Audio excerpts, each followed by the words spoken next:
Bonjour à tous, moi c'est Léa et aujourd'hui je vous présente les enjeux auxquels font face les agriculteurs de l'Abitibi-Témiscamingue.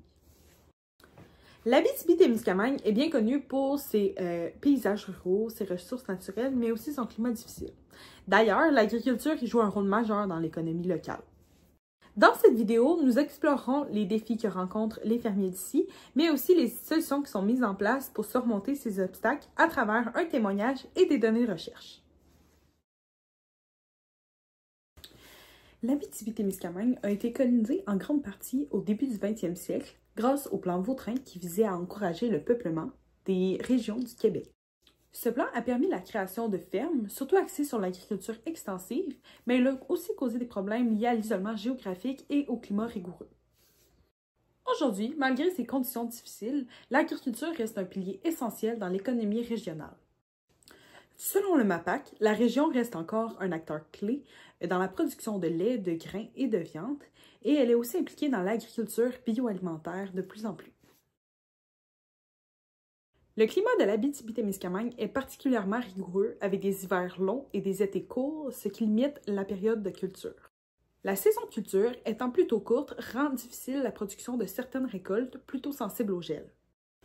De plus, les sécheresses de plus en plus fréquentes compliquent encore l'agriculture, notamment pour l'irrigation des cultures. D'après le rapport agriclimat.ca, ces changements climatiques risquent d'amplifier les problèmes. En fait, en augmentant les températures et en modifiant les cycles de précipitation, cela affecte directement les rendements agricoles. Les coûts de production en Abitibi-Témiscamingue sont assez élevés. Les fermiers doivent faire face à des frais importants pour l'achat de leurs semences, de l'engrais et des équipements agricoles. De plus, le transport des produits est une problématique car les distances sont longues et cela engendre des coûts énormes pour la distribution des produits. Selon la Fédération d'UPA de l'Abitibi-Témiscamingue, beaucoup d'agriculteurs doivent composer avec la hausse des prix et du taux d'intérêt, ce qui rend difficile la gestion financière des exploitations. Le vieillissement de la population agricole est également un défi majeur par le manque de relève pour prendre la tête des fermes. Beaucoup de jeunes sont réticents à se lancer dans ce métier en raison des difficultés financières et des exigences liées au métier d'agriculteur. Ce 27 avril, je me suis déplacée sur la ferme de mon parrain qui est située à Clerval, dans le coin de la Sarre, pour justement l'interviewer et prendre des belles images du lieu. Malheureusement, la température n'était pas de notre côté, donc on a fait l'interview directement dans le confort de chez lui. Donc, je vous laisse justement avec ça.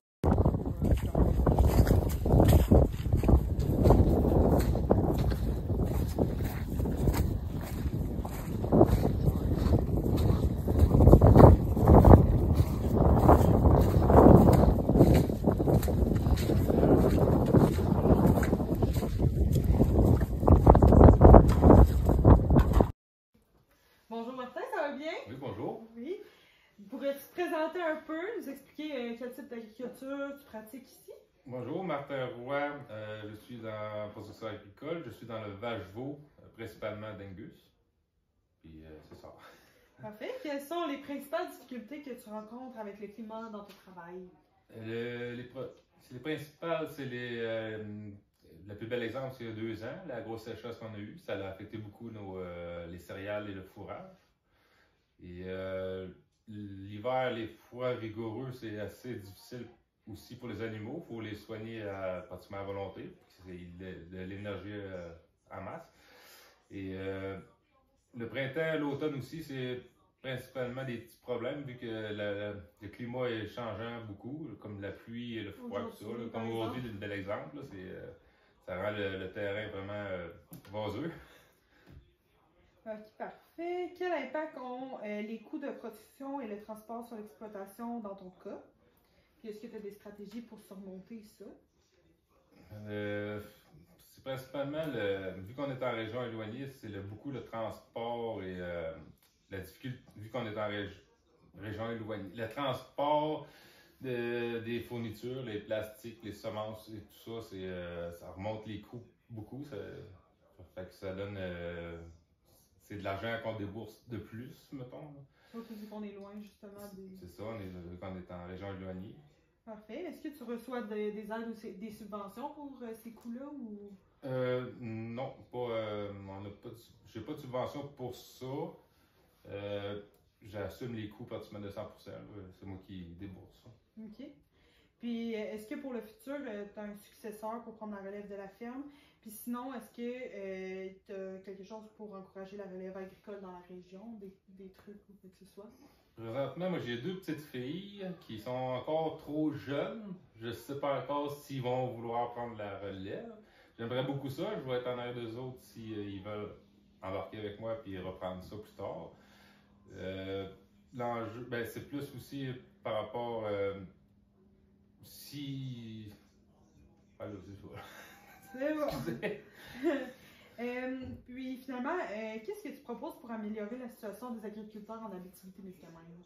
Ben, comme pour moi, personnellement, vu que je suis dans le Bas-Jour, on serait capable de débloquer, d'avoir un abattoir en la région de l'Abitibi pour on serait capable de fournir avec un abattoir pour avoir notre propre viande qui resterait dans la région. Comme celle-là, elle sort de l'Abitibi pour aller se faire abattre à l'extérieur, puis revenir souvent en région, mais elle n'est pas.